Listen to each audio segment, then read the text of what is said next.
Welcome to my YouTube channel Urmi's কিচেনে। আজকে আমার রেসিপি ভেরি ডিলিশিয়াস, দারুণ টেস্টি চিকেন টিক্কা মশালা। আসুন দেখে নেওয়া যাক আমার এই চিকেন টিক্কা মশালার রেসিপিটা। এর জন্য আমি চিকেন নিয়েছি 800 গ্রাম। চিকেনটাকে ভালো করে ধুয়ে নিয়ে নুন আর লেবু মাখিয়ে 1 ঘন্টা রেখে দিয়েছিলাম। 1 ঘন্টা পরে চিকেনটাকে ভালো করে ধুয়ে নিয়ে এবারে আমি ম্যারিনেট করব। এর জন্য আমি প্রথমে টক দই দিয়ে দিচ্ছি। ফেটিয়ে রাখা টক দই, স্বাদ অনুযায়ী বিট নুন, হলুদ গুঁড়ো 1/2 চামচ, লঙ্কার গুঁড়ো 1 চামচ, জিরে গুঁড়ো 1 চামচ, গোলমরিচের গুঁড়ো 1 চামচ,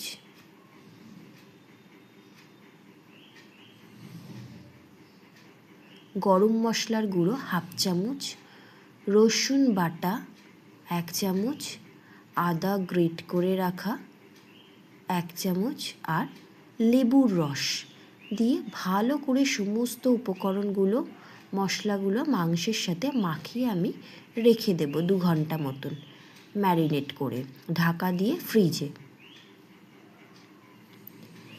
ম্যারিনেট করা হয়ে গেছে আমার, ভালো করে সমস্ত উপকরণ মাংসের সাথে মাখানো হয়ে গেছে। এবার আমি 2 ঘন্টা ফ্রিজে ঢাকা দিয়ে রেস্টে রেখে দেব।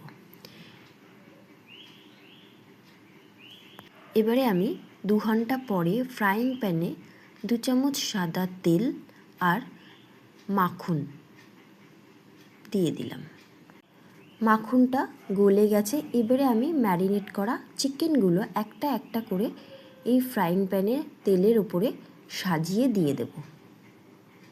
পুরো ফ্রাইং প্যানের উপরে সবকটা মাংসের টুকরোগুলো দিয়ে দিলাম। এবারে এটাকে টিক্কাভাবে ভেজে নেব। একদিকটা ভাজা হয়ে গেলে অপর পিঠটা আমি উল্টে দেব। ভাজাটা হবে ঠিক পোড়া পোড়া মতন, কারণ চিকেন টিক্কা মশলা, চিকেন টিক্কাগুলো একটু পোড়া পোড়া হয় দেখতে, একটু কালচে কালচে মতন রং ধরে যাবে, এই রকমভাবে দেখতে হয়। এইভাবে প্রতিকটা চিকেনগুলো আমি ভালো করে চিকেন টিক্কা ভেজে নিলাম। খুব সুন্দরভাবে ভাজা হয়েছে। এইভাবে ভেজে নিতে হবে প্রতিকটা চিকেন। ভাজার সাথে সাথে তেলটাও শুকিয়ে যাবে, তেলটা ভাজার সাথে সাথে তেলটা কমে যাবে। আমার চিকেনগুলো পুরো খুব ভালোভাবে ভাজা হয়ে গেছে। এবারে আমি অন্য একটা পাত্রে তুলে রেখে দেবো।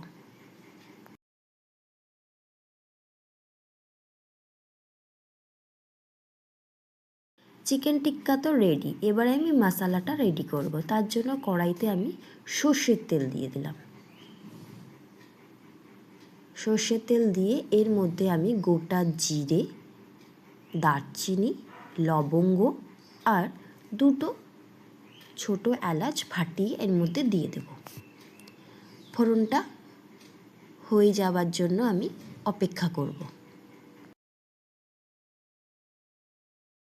ফোড়নটা আমার হয়ে গেছে। এবারে আগে থেকে 3টে মিডিয়াম সাইজের পেঁয়াজ কুচি করে রেখেছিলাম, সেই পেঁয়াজ কুচিটা পাতলা পাতলা করে কেটে রেখেছিলাম, সেই পেঁয়াজটা তেলের মধ্যে ভেজে নেব। পেঁয়াজটা অনেকটাই ভাজা হয়ে গেছে। এইবারে আমি আদা গ্রেট করা দিয়ে দিলাম 1 চামচ, রসুন বাটা দিয়ে দিলাম 1 চামচ। ভালো মতন করে তেলের মধ্যে এই আদা রসুনটাকে পেঁয়াজের সাথে ভেজে নিচ্ছি। কষিয়ে নেওয়া হয়ে গেলে আমি শুকনো লঙ্কা গুঁড়ো করে রেখেছিলাম, সেটি 2 চামচ মতন দিয়ে দিলাম, যাতে করে কালারটা খুব সুন্দর আসে আর ঝাল ঝাল হয়। টমেটো পেস্ট দিয়ে দিলাম, 2টো মিডিয়াম সাইজের টমেটো পেস্ট করে রেখেছিলাম, সেটা দিয়ে দিলাম। দিয়ে ভালো করে মশলাটা একসাথে মিশিয়ে কষিয়ে নিচ্ছি। স্বাদ অনুযায়ী নুন দিয়ে দিলাম। হাফ চামচ হলুদ গুঁড়ো, 1 চামচ গোলমরিচের গুঁড়ো দিয়ে দিলাম। জিরে গুঁড়ো দিয়ে দিলাম 2 চামচ। মশলাটা আমার প্রায় কষানো হয়ে গেছে, কারণ তেল ছেড়ে দিয়েছে। এবারে আগে থেকে ভেজে রাখা চিকেন টিক্কাগুলো এর মধ্যে দিয়ে দিলাম। দিয়ে মশলার সাথে ভালো করে মিশিয়ে জল দিয়ে দিলাম। এবারে এটা একটুখানি ফুটতে দেব।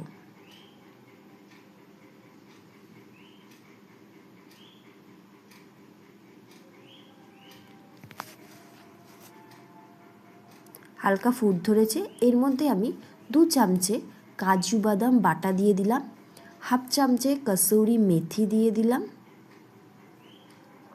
স্বাদ অনুযায়ী চিনি দিয়ে দিলাম। দিয়ে ভালো করে মিশিয়ে নেব। মিশিয়ে নিয়ে ফুটতে দেব। ফুটতে দেব। দিয়ে আমার ভাজতে ভাজতেই খানিকটা সিদ্ধ হয়ে গেছে। একটু ফুটিয়ে নেব যাতে করে মশলাগুলো চিকেনের মধ্যে একটু ভালো করে ঢুকে যায়। তেল মশলা দিলেই হয়ে গেল আজকের আমার রেসিপি, দুর্দান্ত অসাধারণ স্বাদের চিকেন টিক্কা মশালা। খুব সুন্দর টেস্ট হয়েছিল এটি আমি পেটাই পরোটার সাথে সার্ভ করে দিয়েছি। কালারটাও অসাধারণ এসছে।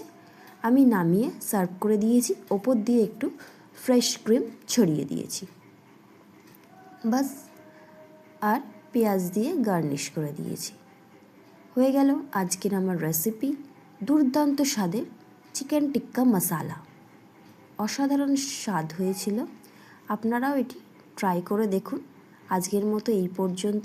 ধন্যবাদ।